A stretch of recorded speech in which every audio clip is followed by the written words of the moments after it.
Depuis 30 ans, le Centre L'Artigue offre des cours de francisation aux nouveaux arrivants qui veulent mieux s'intégrer à la société québécoise. Pour nous en parler, Marie-France Barré, elle est enseignante ressources au Centre L'Artigue. Madame Barré, bonjour. Bonjour. Combien d'élèves recevez-vous chaque année? Chaque année, ça peut aller entre 1000 et 1500 dossiers qu'on a ouverts. Mais ça ne veut pas dire que ces gens-là vont rester en formation. Il y a peut-être des étudiants qui vont rester une journée. Il y a peut-être des gens qui vont faire tout le cycle du niveau 1 jusqu'au français écrit. Il y a des gens qui viennent quelques mois, qui quittent et qui reviennent parfois. Mais on parle d'ouverture de dossiers. Ça peut être entre 1000 et 1500 dossiers par année. Vous rejoignez quel groupe d'âge? Je dirais que la moyenne d'âge, c'est la trentaine, des gens dans la trentaine, mais dès que des gens ont 18 ans jusqu'à 50 ans, on a des étudiants. Apprendre le français tout en faisant des activités, ça, c'est devenu votre marque de commerce. Oui, tout à fait. Et quelles sont ces activités? Mais en fait, il y a une grande variété. Évidemment, ça dépend du niveau du groupe, du niveau de l'enseignement, de l'apprentissage. Et ça dépend aussi des intérêts des enseignants et des élèves. Mais on essaie de faire en sorte que nos étudiants apprennent le français, bien sûr, avec le programme du ministère, avec la grammaire, la conjugaison, toutes les notions de base nécessaires pour apprendre une langue, mais d'essayer de favoriser un transfert des apprentissages.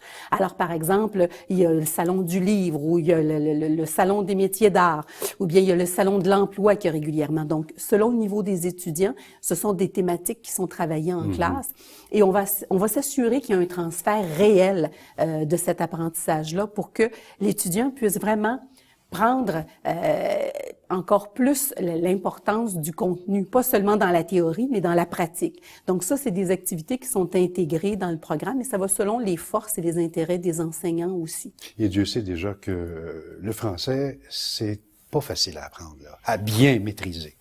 Non, c'est pas facile. Puis aussi à Montréal, on a un incontournable. C'est beaucoup de gens peuvent fonctionner très longtemps en anglais. Ouais. Donc c'est un défi. Si on était en région, ce serait l'immersion totale. Alors ça, c'est un avantage. Mais Montréal, on sait que grand nombre de gens peuvent fonctionner très longtemps en anglais et ne jamais utiliser le français.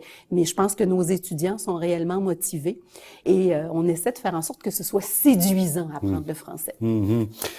Parlez-moi un petit peu du projet que vous nommez les élèves compteurs. Oui, alors c'est un projet qui a vu le jour en 2004, si je ne me trompe pas, et c'était en lien avec le ministère de l'Éducation. C'était un projet d'éveil à la lecture et à l'écriture dans le quartier Sainte-Marie. Et donc, plein de partenaires se sont rencontrés pour monter ce projet-là. C'était autant les centres de la petite enfance que les écoles primaires, les garderies. Et nous, on assurait que nos étudiants puissent apprendre à lire à voix haute des contes pour enfants et aller soit dans les centres de la petite enfance ou les écoles primaires ou dans les bibliothèques du quartier pour faire la lecture. Donc, c'était vraiment donnant-donnant. On avait besoin d'un public, les enfants du quartier.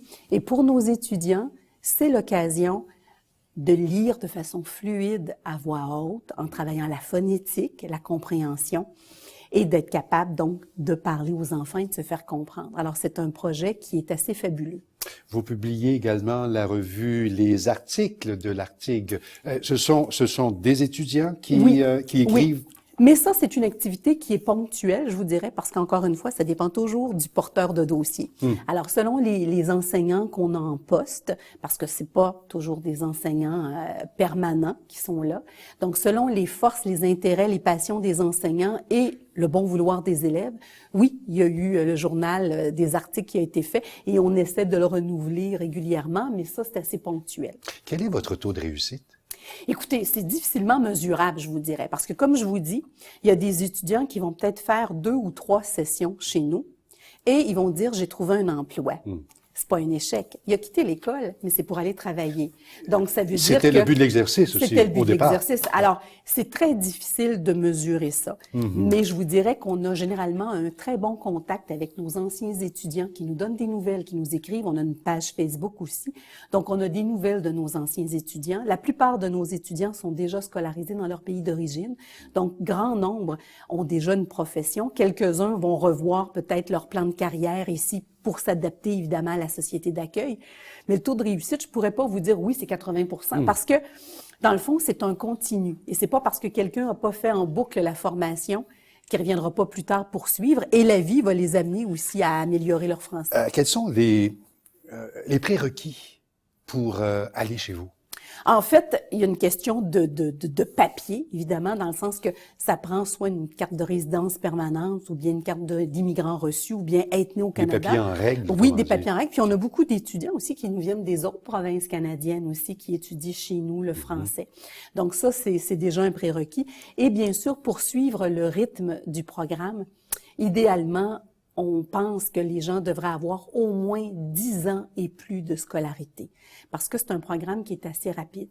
Il y a un autre programme qui s'appelle Francisation Alpha que nous avons déjà offert, mais actuellement, la clientèle n'est pas assez nombreuse pour pouvoir poursuivre cette offre de service.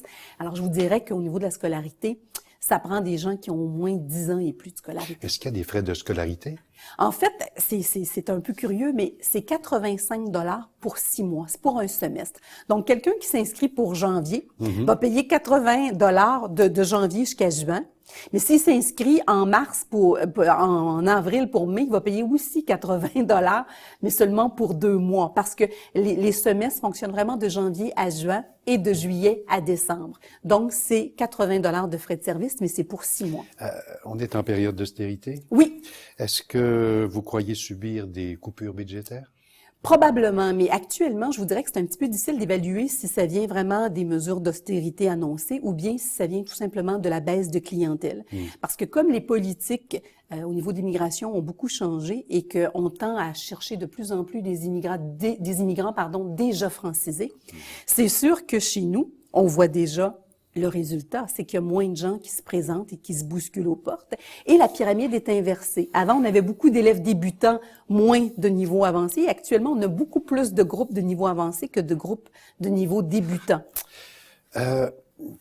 Petite dernière question. Quels sont les défis que vous avez pour 2015? En fait, 2 qui seraient importants. Je voudrais premièrement maintenir le nombre d'élèves en classe et essayer même de l'accroître si c'est possible. Ça, c'est pour maintenir les postes et l'emploi de tout le monde et continuer d'offrir des services de qualité et peut-être aussi développer de nouveaux services puisque la vie change. Qui serait?